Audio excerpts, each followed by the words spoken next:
Hey, what's up, everybody? It's Dolvar Gaming here, and today I'm going to be bringing you a Let's Play of one of the new lockbox ships. This is the Krenim Warship. It comes out of the newest lockbox, or at the time, the newest lockbox. And in the Lobby version is the Zal Heavy Cruiser.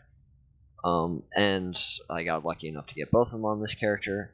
And today I'm going to be bringing you a Let's Play on this ship, along with a DPS parse. Now, in this game, there is a lot of controversy about DPS. And people say DPS is strictly people going into matches to do a lot of damage and not survive. This is true in some cases, but it's also not true in others. In matches that I've been in, I've basically gone in there, out-damaged and out-healed everyone. Heck, in this ship I got my current record, on an engineer nonetheless, of 61.19k, I think it is. So, and this is on an engineer. So that also proves that getting above like a 10, 30, even 50k DPS rating is possible on an engineer. Heck, on the leaderboard, I think the highest person up there right now is at 100k. So basically, I'm just going to be bringing you my build for this ship, and so you can apply it to whatever build or ship you want to. And then hopefully you can learn something from this. Now, this ship is a tier 6 ship, and it also has it's modeled kind of like an escort, but I'm flying it kind of as a cruiser. What I'm using for weapons on this ship is Herald Anti-Proton. This stuff I just got like at Mark II and then upgraded it, so a lot of these went Ultra, or this one even went Epic, but these stayed very rare, which I'm totally fine with. I'm using these because of their special proc. You can see it's in there somewhere. I've got a lot of procs on this character, so the proc for this here is it's 2.5% chance to give plus 7% bonus energy damage to self for 20 seconds, and that stacks up to 3 times. Now keep in mind that's also per weapon. So as you can see, I've got 8 of these weapons on. So if I just do some quick math here, 7 times 3, that's 21. That's 21% from each weapon. Now since I've got 8 weapons, I multiply that by 8, and I get 168. Now that's 168% extra damage just from the weapons alone. I'm using the 3-piece Iconian set for the 3-piece bonus, which is when firing energy weapons, 5% chance to give myself and allies plus 15% energy damage, and that stacks up to 3 times. Now I'm not using the 4-piece set because that, in my experience, I've found that you only want to use the 4-piece set when you're with a very high damage team, because then that really boosts yourself and your allies a lot more. Instead, I subbed out the deflector for the counter command deflector. Now, it's not Mark 14 yet, I know. I've been experimenting with a lot of stuff, so I haven't gotten the chance to finish this off. As you can see, this thing gives me a ton of basically weapon stuff, which I like. 5% accuracy, the energy weapon training especially. So I'm using that. This one got lucky and upgraded to ultra rare. These I kind of I just put these on basically all my ships. The temporal negotiator, that's obvious. Almost everybody has that. Red matter capacitor. This is optional. It's not required for high damage output. It's just basically another super power booster. And this, everybody has this. I mean, it came out of a mission, so there's really no need to explain it. Now, this console, on the other hand, this is a new console that came out of the lockbox, and actually I don't have it on my tray, which I need to fix. It generically gives plus 25% anti-proton damage, which is what these Herald weapons are. They're anti-proton. As you can see, it does anti-proton damage. and it also gives inertial dampeners, which I'm not, overjoyed about, but it's something. And those polymorphic probes, they're nice. After 10 seconds, they do a massive anti-proton damage, so that's nice. I've got the binaural infusion circuits on there to pump up my crit severity, since my crit chance is pretty high. This console is very resourceful on almost any ship, except for torpedo ships. This is Plasmonic Leech. A lot of people have it, but for those who don't, it's very, very, very expensive right now. But this is basically what it does, and it's worked wonders for me. Now these are crucial to the build. These are crucial to any build. You have to have good science consoles. Especially, a lot of people use these plasma generating signature weapons because it adds a proc to weapons. As it says at the bottom, 2.5% chance to do a plasma explosion. Now this one went epic, so its damage is a lot higher, and each of them give a generic boost to plasma-based exotic damage. Now these consoles, I put particle generators in them, and I'll show you why in a second. But I think it also boosts the plasma explosion. Let's see if we can find out here. That gets boosted by that. So, but it also boosts something else. Now these, I've got 4 crit chance anti-proton consoles. They throw anti-proton damage boosters out the window, but also crit chance improvements, which is good. And I don't have a 5th one, so I just slapped a crit damage console on there. Now for stats, as you can see, I don't have a lot of resistance, but oh well. And I'll show why in a minute. The bonus accuracy, I'm not really concerned about that. The crit chance is 17.1, which is okay, and the crit severity is right on the verge of 100. Now, let's go on to traits. Now, for personal space traits, this is just generic stuff for an engineer. I'm sure you can go along by the pictures.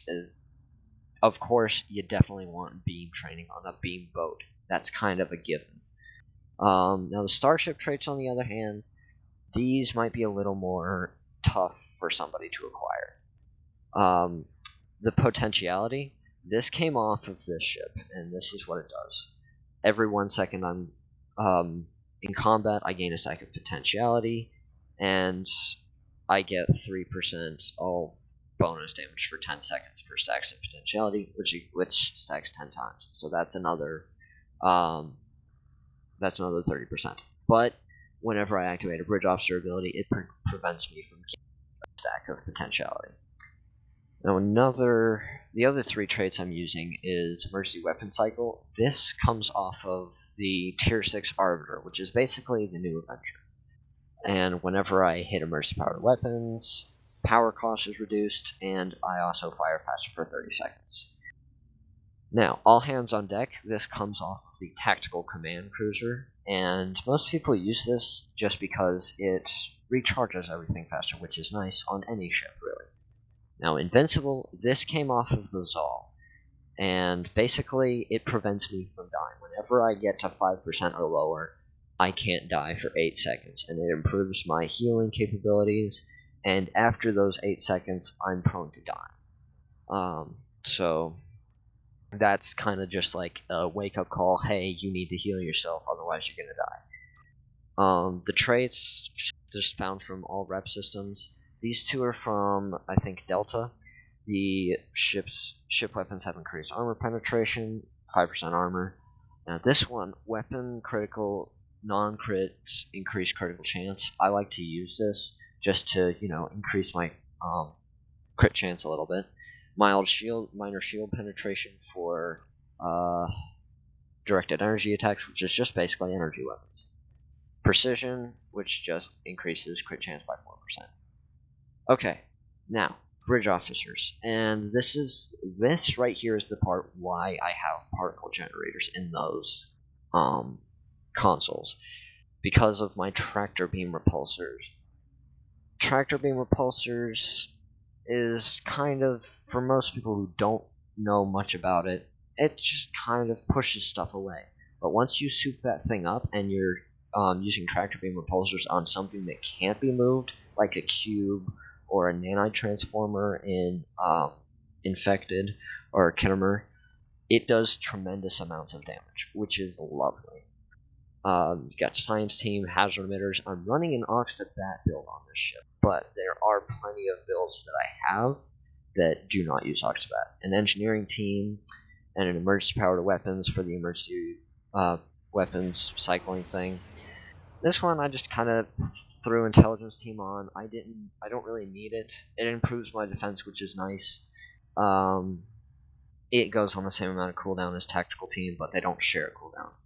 Override subsystem safeties. This is a big intelligence ability that is awesome, in my opinion.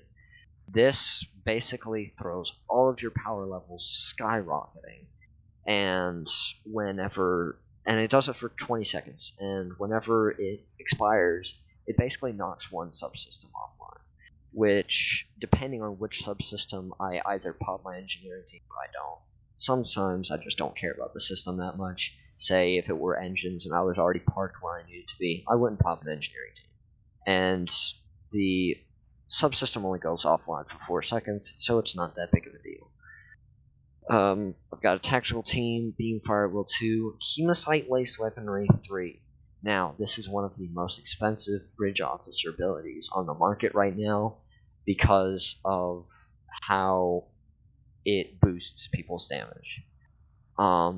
This has radiation damage, so it basically creates an explosion whenever I fire my energy weapons, but it only does it with 10%. But if I were to use projectiles like torpedoes, they would have a 100% chance to create that explosion. And attack pattern beta 3. Alright, I think I've gone over everything so far. Yeah. So, alright, so what I've got on my tray right now, and I'm actually missing the nanite things. Find those here, and there we go. Alright, so I've got my tray kind of set up weird. I've got it set up with a macro to automatically activate this row and this row, which is just row 3. I just added the toolbar whenever I hit the Z key. So whenever I hit the Z key, it starts from left to right, and it just activates all of these abilities. And it keeps doing that, so I only have to hit one button and not worry about the buttons that I have to hit the most. And also, along with this macro, whenever I hit W, A, S, or D, it automatically balances out the shields as shown, and it triggers that shield healing ability from the 2-piece Iconian set. Alright, well, let me get my parser out real quick.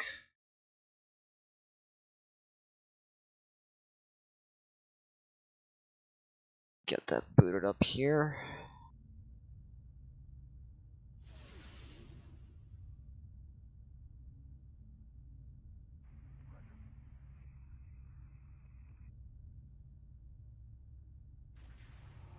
Alright, and we'll go ahead and just queue up for an Infected, because that's honestly the quickest STF. Or one of the quickest STFs, sorry. It's not the quickest STF, depends on the team you've got. Alright, so I'm just going to go ahead and start my combat log reader. And now we wait. While we're waiting though, I'll just go over my duty officers, just real quick. Chance to gain shield power using energy weapons. That's because my shield power is a little low. I threw most of it into auxiliary to boost my tractor beam repulsors even more. I've got 3 technicians for the Ox to Bat. You don't have to have purple ones, but it does make it the most efficient. This is, I think, a new duty officer.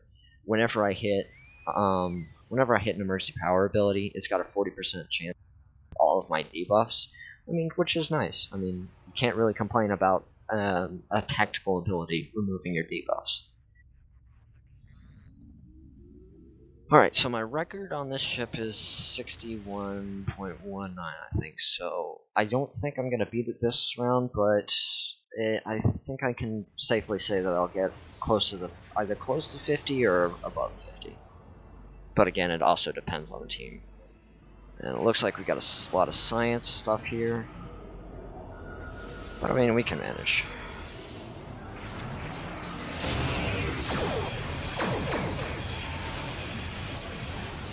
And this is just a random match. This is not like I didn't go into the 50k DPS channel and find people. So this is actually pretty good. I like the way this team is turning out.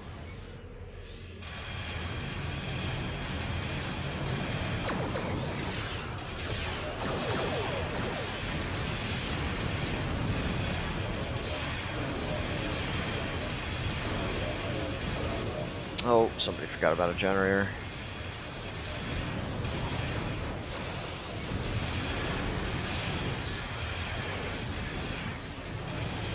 Go ahead and throw these at him.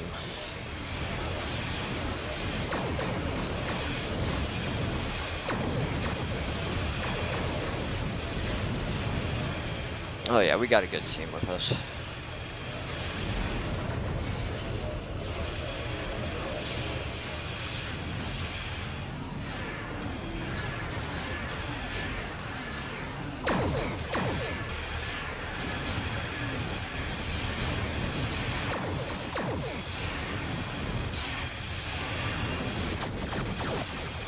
Alright, and I'll just wait a second, because beam fire will always, takes a little longer than the other subsystems. Or bridge observability, sorry. Cool down.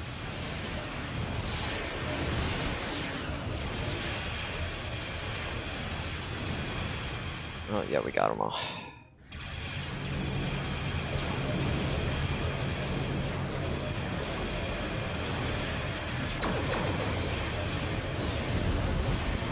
Oh boy.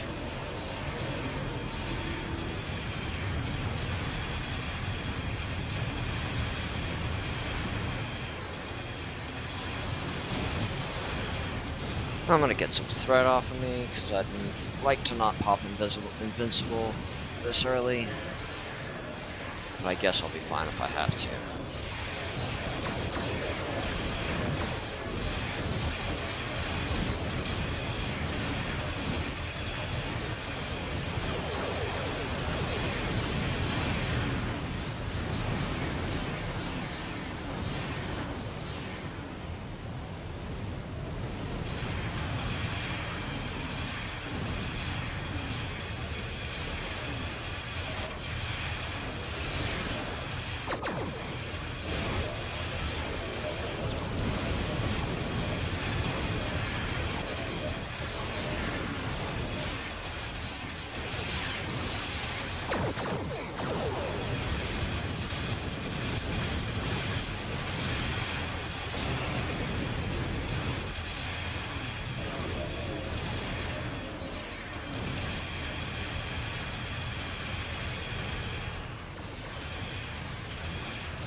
Oh, and also on this build, I'm using the intel tree. As you can see, I'm getting a lot of flanks. That's what the intel tree provides, along with intelligence fleet, which gives more armor penetration, which is always nice. He's got to kill stuff faster. I just gotta find the flank on the cube, and I found it. Just go ahead and pop my negotiator just because.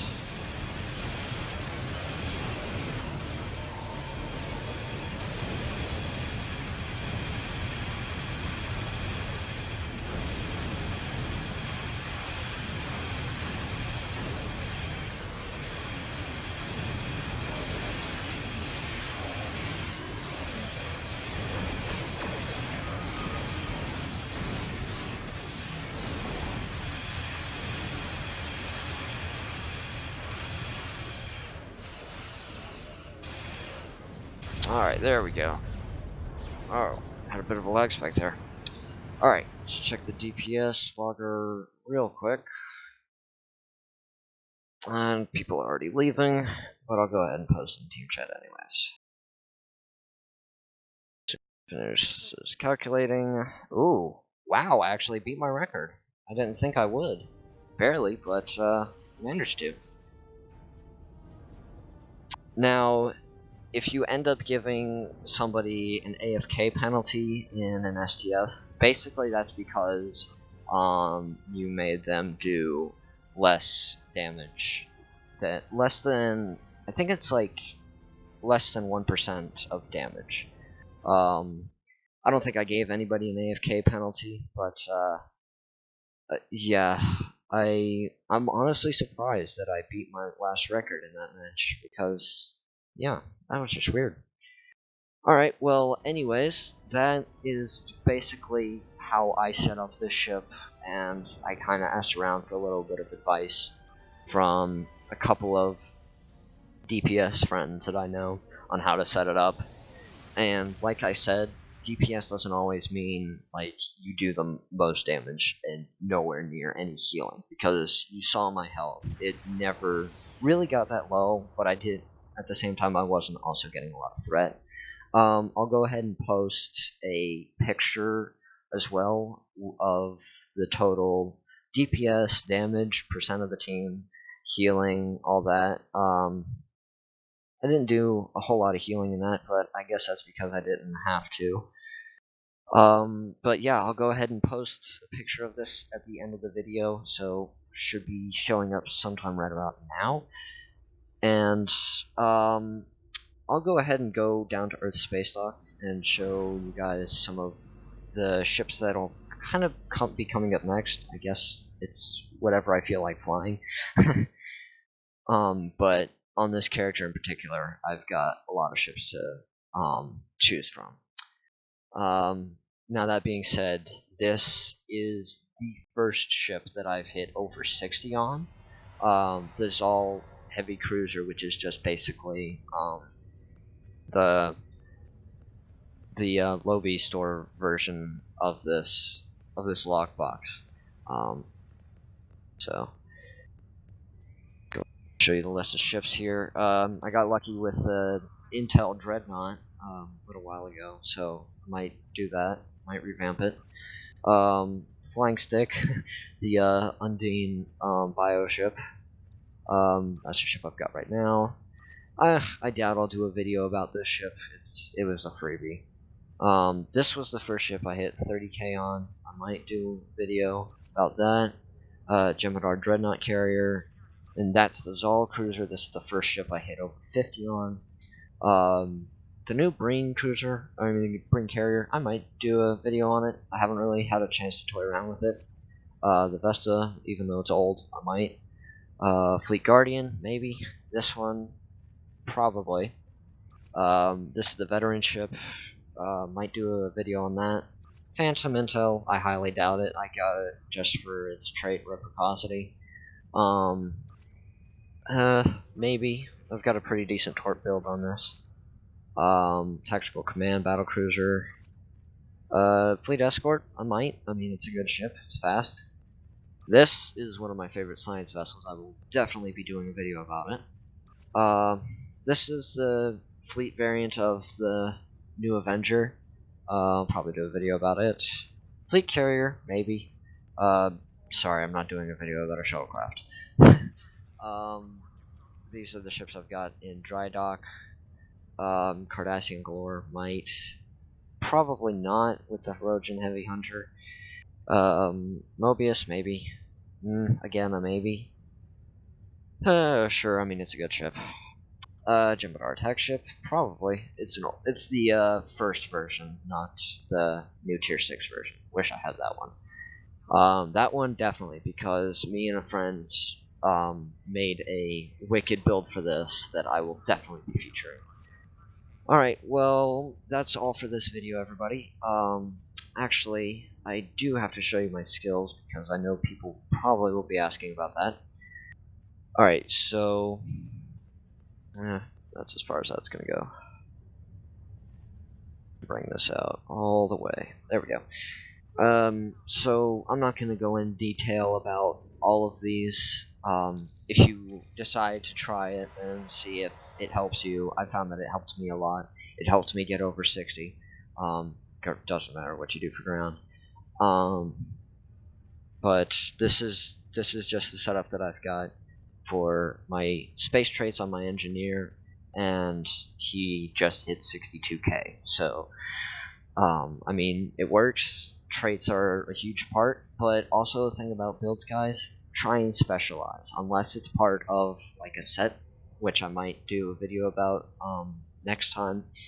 Specialize. If you're gonna try and go for a lot of DPS, try and just specialize in just energy weapons, dual beam banks, or all beam rays. Try that. Cannon builds don't usually get a whole lot of DPS. Buddy of mine pulls usually about 20k in a cannon build, which is pretty good. But yeah, that's all for this video, everybody. Thank you for watching, and if you'd like to see more, go ahead and drop a like, subscribe, comment if you have any questions. Definitely, I'd be happy to help anybody out with any type of build for almost any ship. Considering, I mean, look at this list. There's not many ships that I don't fly on, at least Federation, and there's quite a number on Romulan that I have. So, thank you everybody for watching, and I hope you enjoyed the video. Thanks again.